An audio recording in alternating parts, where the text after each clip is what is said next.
VBG Ramji పథకాన్ని ఎల్లుండి నుంచి అమలు చేయాలని కేంద్ర ప్రభుత్వం చెబుతుండగా రాష్ట్ర ప్రభుత్వం ససేమిరా అంటోంది.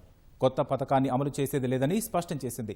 వీబీజీ రామ్జీ పథకం అమలుపై ఢిల్లీలో కేంద్ర గ్రామీణాభివృద్ధి శాఖ మంత్రి శివరాజ్ సింగ్ అన్ని రాష్ట్రాల మంత్రులు అధికారులతో నిర్వహించిన సమావేశంలోనూ రాష్ట్ర ప్రభుత్వం ఇదే విషయాన్ని చెప్పింది. రాష్ట్ర ప్రభుత్వం తరపున పంచాయతీరాజ్ గ్రామీణాభివృద్ధి శాఖ మంత్రి సీతక్క హాజరై తెలంగాణ అభ్యంతరాలను వివరిస్తూ కేంద్రానికి లేఖ ఇచ్చారు. రాష్ట్ర ప్రభుత్వం ఎందుకు వ్యతిరేకిస్తోంది, భవిష్యత్తు కార్యాచరణ ఏంటనే విషయాలపై మా ప్రతినిధి నాగేష్ చారి అందిస్తున్న గ్రౌండ్ రిపోర్ట్.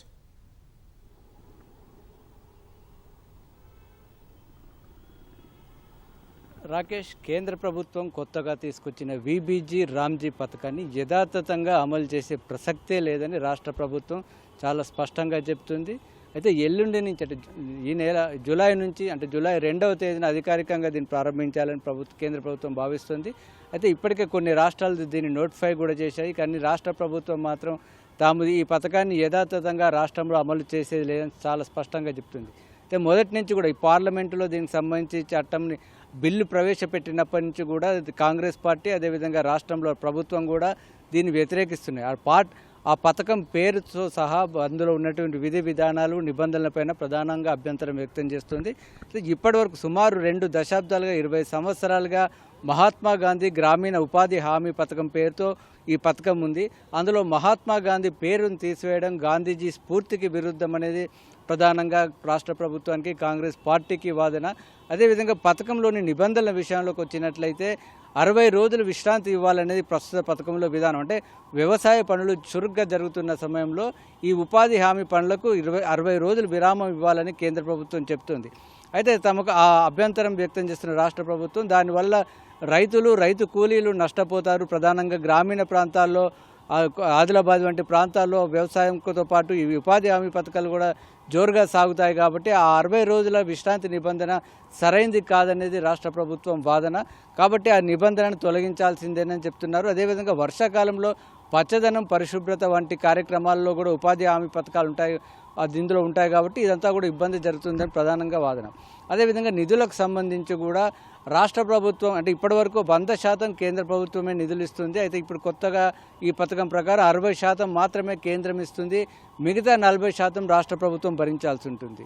దానివల్ల రాష్ట్ర ప్రభుత్వానికి ఏటా సుమారు 2,500 కోట్ల రూపాయల భారం పడుతుంది. కాబట్టి ఈ నిబంధన కూడా తొలగించాలని చెప్తుంది. అయితే కేంద్ర ప్రభుత్వం మాత్రం రాష్ట్ర ప్రభుత్వాలకు కూడా ఒక బాధ్యత ఉండేందుకే ఈ నిబంధన పెట్టామని కేంద్రం చెప్తుంది. అయితే రాష్ట్ర ప్రభుత్వం మాత్రం దానికి అభ్యంతరం చెప్తుంది. అదేవిధంగా పనులు కూడా ఇప్పటివరకు అంటే డిమాండ్కు అనుగుణంగా రైతులు అక్కడ ఉపాధి హామీ కూలీలు కార్మికులు చెప్తున్న వాటికే ఎక్కువ పనులకు ప్రాధాన్యం ఇస్తూ వస్తున్నారు. అయితే ఏ పనులు చేయాలి, దానికి ప్రణాళిక ఏ విధంగా ఉండాలి కూడా కేంద్ర ప్రభుత్వమే నిర్ణయించాలని నిబంధనను కూడా వ్యతిరేకిస్తుంది. అక్కడ స్థానికంగా ఎలాంటి అవసరాలు ఉంటాయో దానికి అనుగుణంగానే రాష్ట్ర ప్రభుత్వమే నిర్ణయించుకుంటుంది. అక్కడ ఉన్నటువంటి ఉపాధి హామీ కూలీలే నిర్ణయించుకోవాలని రాష్ట్ర ప్రభుత్వం వాదన. మొత్తం మీద ఇలాంటి అనేక అంశాల ఆధారంగా తాము రాష్ట్ర ప్రభుత్వం అమలు చేయమని చెప్తున్నారు. ఇప్పటికే ఈ పథకాన్ని వ్యతిరేకిస్తూ అసెంబ్లీలో తీర్మానం చేశారు. అదేవిధంగా ఇటీవల రాష్ట్ర క్యాబినెట్ కూడా దీన్ని తీర్మానం చేసింది. అయితే ఖచ్చితంగా ఎల్లుండి నుంచి అమలు చేయకపోతున్నట్లయితే ఆ 60% కూడా నిధులు వచ్చే పరిస్థితి లేదని అధికారులు చెప్తున్న నేపథ్యంలో ఇటీవల దానిపైన క్యాబినెట్ సబ్ కమిటీ కూడా ఏర్పాటు చేసింది రాష్ట్ర ప్రభుత్వం. ఆ క్యాబినెట్ సబ్ కమిటీ కూడా ఇటీవల చర్చించి ఎట్టి పరిస్థితుల్లోనూ అంగీకరించేది లేదని కూడా నిర్ణయించారు.